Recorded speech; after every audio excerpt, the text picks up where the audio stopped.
My name is Walter Harrison, and I just turned 84 this past spring. When people hear my age, they often raise their eyebrows, pat me on the shoulder, and say things like, "Walter, you've lived a long, good life. You deserve to rest now." What they really mean, though they rarely say it outright, is that maybe it's time for me to think about a nursing home. But let me tell you this. I will never go into a nursing home. Not now, not ever. And I don't say that lightly. I've spent my years thinking, watching, and learning from friends and neighbors who went down that road, and I've come to 5 solid reasons why I'm determined to stay independent for as long as I can. This isn't just stubbornness, though my daughter, Elaine, says I've always been bullheaded. This is about dignity, freedom, memory, and living the way I believe life should be lived. I want to share my story, and through it, the reasons I'm making this decision. Maybe, just maybe, it will help another senior out there who feels pressured, who feels their choices are being made for them. My life, as it is today. I live in a small white house on the edge of a quiet neighborhood in Madison, Wisconsin. The house is nothing fancy, but it's mine. My wife, Margaret, and I bought it back in 1963. She passed away 10 years ago, and I've been here alone since then. Every room has a memory. Our children's laughter echoing down the hallway, Margaret's voice singing hymns in the kitchen while she cooked, the worn recliner in the living room where I watch the Packers every Sunday. People ask if I get lonely. Sure, sometimes. But my daughter Elaine visits twice a week, my son David calls me every Sunday night, and my neighbors check in on me. More than that, I keep busy. I tend my garden, I fix old radios in my garage, I walk to the local coffee shop every morning where the fellas my age still gather. It keeps me alive, keeps me thinking. I know not everyone is so lucky. I've seen what can happen when seniors don't have that network. But luck only explains part of it. The rest is choice. I've chosen to remain in my home, and I've chosen not to go into a nursing home. Reason 1. Independence is worth fighting for.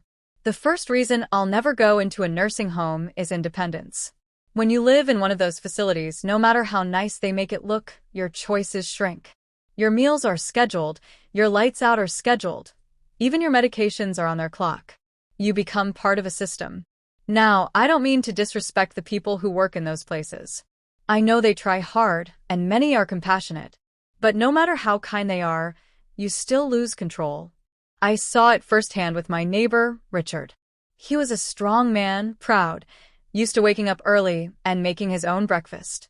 Once he moved into the home, he had to wait until they brought food. He wanted his eggs sunny side up. They served scrambled. He wanted to take a walk at dawn. They said it wasn't safe until after staff shift change. He told me once, "Walter, I feel like a guest in my own life. I don't decide anymore." That stuck with me. I don't want that. At 84, I may be slower, but my decisions are still mine to make. If I want pancakes at midnight, I'll make them. If I want to sit on my porch until the stars fade, I will.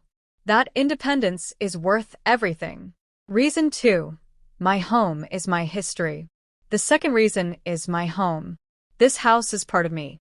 It's where Margaret and I built our life, where our kids grew up, where every corner whispers a story. You can't replace that with a facility, no matter how modern or comfortable it claims to be. When my grandson, Joey, was little, he used to hide under the kitchen table during hide and seek. I still laugh when I see that spot. Margaret's rose bushes are still blooming in the backyard, and I take care of them because it makes me feel close to her. If I left, all that would be gone. I'd be in a room that hundreds of other people have passed through, a room stripped of history and filled with neutral-colored furniture. I'd be surrounded by strangers instead of reminders of my life. For me, home is not just shelter. It's memory, identity, and love. Reason 3. Staying active keeps me alive. Here's another truth. People who go into nursing homes often decline faster. I've seen it with friends. They stop moving as much, stop doing little chores, stop pushing themselves. They're told to sit, rest, and take it easy. But taking it too easy is dangerous. I still mow my own lawn, though sometimes my neighbor's teenage boy helps me with the heavy trimming. I fix things around the house, even if it takes me longer than it used to. These small tasks keep my mind sharp and my body moving. There was a study I once read. Elaine showed it to me, that said seniors who stay physically active, even just walking or doing chores, have better health outcomes. I don't need a study to prove that to me. I feel it every day. When I'm up on my feet, painting a fence post or watering the garden, I feel alive. If I were in a nursing home, much of that would be stripped away. Reason 4. Financial freedom. Now, let's talk about the practical side. Nursing homes are expensive. Very expensive. The average cost can run over $90,000 a year. I worked hard my whole life, 40 years at the paper mill, saving every dime I could. That money is meant to be passed on to my children and grandchildren, not eaten up by monthly nursing home bills. Living at home is far cheaper. I get by on Social Security, my pension, and careful budgeting. I cook my meals, grow some of my vegetables, and keep my utilities low. I'm not rich, but I live comfortably. Some of my friends who moved into nursing homes thought insurance or Medicare would cover most of it. They learned the hard way that much of it doesn't. I don't want my family burdened with debt because I couldn't manage my affairs. By staying home, I protect them. Reason 5. Family and community keep me strong. The most important reason, though, is people. My family and my community keep me going. I see Elaine every week. David calls without fail, and my grandkids pop in with their stories about school and sports. If I were in a nursing home, visits would be different. Shorter. Less frequent. My grandchildren would have to sit in a sterile lobby instead of running through the backyard, chasing fireflies, or climbing the old oak tree.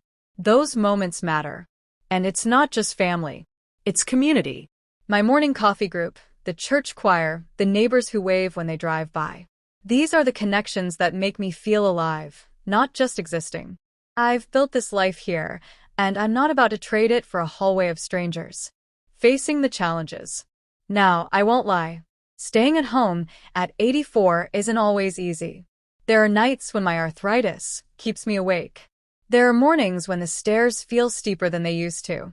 But I find solutions. Elaine helped me install grab bars in the bathroom. David got me one of those medical alert buttons.